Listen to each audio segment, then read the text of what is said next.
Start by removing the lockdown bar, and then remove the playfield glass. Be sure to set it aside somewhere safely.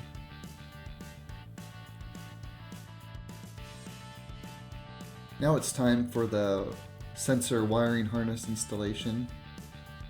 Go ahead and put your playfield into the maintenance position as shown. Remove the balls. Drop the wiring harness into the back of the playfield and pull up the connector end into the back box. Secure it so it doesn't fall back down as you're working.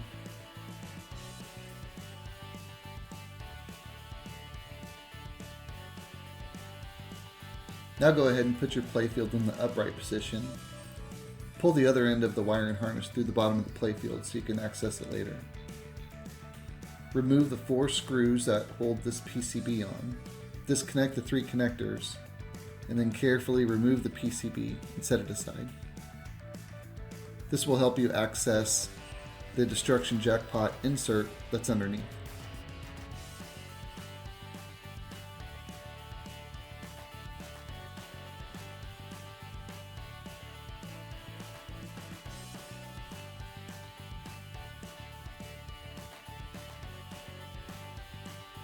Once you've removed the PCB, take one of the provided alcohol wipes and wipe down the area underneath so the sticky pads stick well.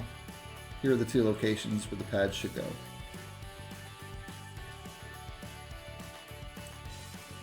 Next, find the destruction jackpot photoresistor. That's going to be the green and yellow cables. Place it so the head of the photoresistor is just inside the insert. Push it down on the sticky pad and it'll secure just fine.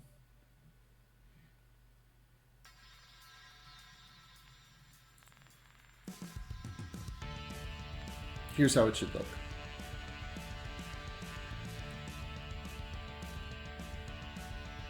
Next, find the red, brown, and orange cables and run them right over to the Godzilla magnet insert.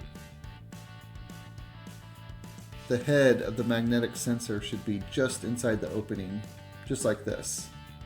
The flat side of the head should be facing towards you, just like this. Go ahead and replace the PCB.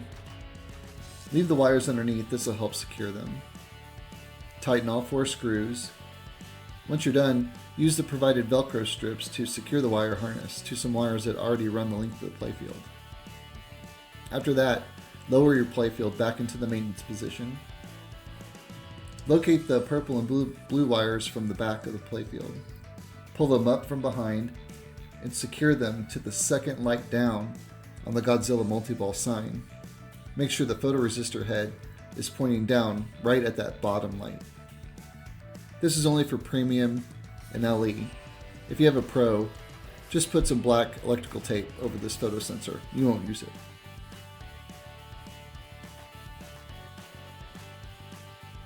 This is the back right corner of the playfield. Notice I've removed the nut from the plastic screw in the blue square. There's a notch at the bottom of your beacon light that this will go into to help secure it in place. Also notice in the green square, the Velcro strip has been placed and the backing's been taken off, so it's sticky. When you place the beacon light down in position, it'll adhere to the bottom of the beacon light.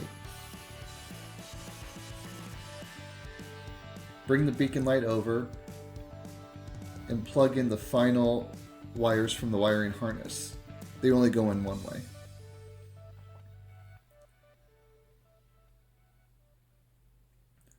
Locate the notch on the bottom and try to line it up.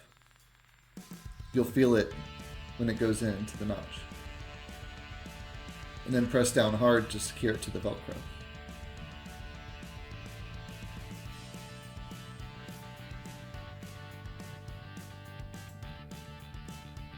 Now is a good time to make an adjustment so the light from the back box doesn't blind us while we're testing sensors with the back glass off. To do this, enter the stern service menu, scroll over to adjustments, go to standard adjustments and hit the back button one time. That'll take you to this service menu back box brightness. Go to 0, install it, and exit. Now it's time to install your circuit board into your back box. You've already got your sticky pad mounting pins on the board. Go ahead and put that with at least half of it sticking above the speaker panel. That way you'll be able to see the indicator light while we're testing. For power cord, you're going to plug it in on this 3-pin for 12-volt power. I find it easiest to unplug the connector here in the red box that gives you access to it. And make sure you put the red wire on bottom, black wire on top. Black wire is the ground. Once you've done that, it's going to take me a second here, but it should fit in just one way with the black wire on top.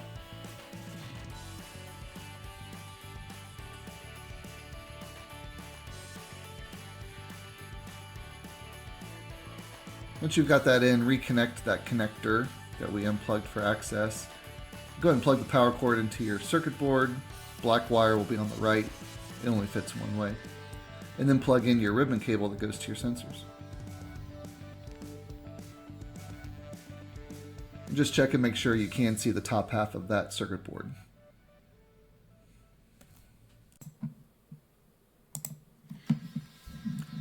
Now that we've installed our sensors, it's time to test using the Stern diagnostic menu. Cycle over to lamp menu and then LEDs, and then cycle to the light destruction jackpot lamp.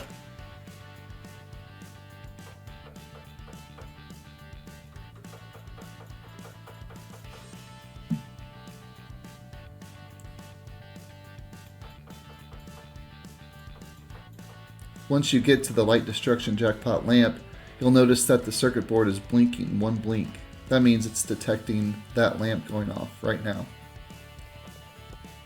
as you can see here.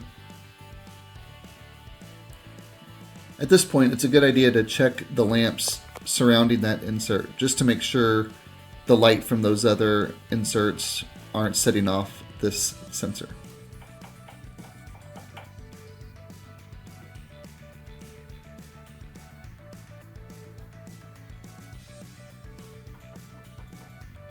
Once you've done that, you can test the Godzilla multi-ball lamp. This is only for premium and LE machines. Once you get there, you'll notice 2 blinks on your circuit board. That indicates it's picking up light from the Godzilla multi-ball lamp, as you see here. Again, it's a good idea to test the lights around there just to make sure it's not setting off that sensor. Go back to Godzilla multi-ball lamp and let it sit there for about 5 seconds. Then move to a different lamp. After a couple seconds, the beacon light should go off. This shows that the lamp inside the beacon light and the DC motor inside the beacon light are working properly.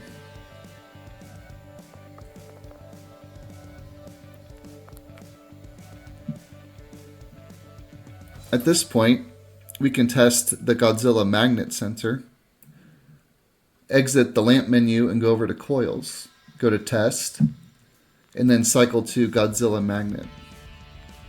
Close the coin door so that power is applied to the machine, and then hit the start button. That will trigger the coil, and you'll notice 3 blinks on the circuit board if it's working properly.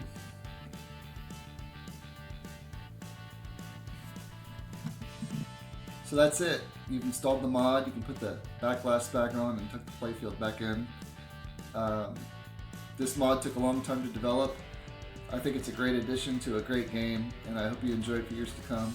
Thanks a lot for ordering it, and if you have any issues, contact me directly. I'm happy to help. Thank you again.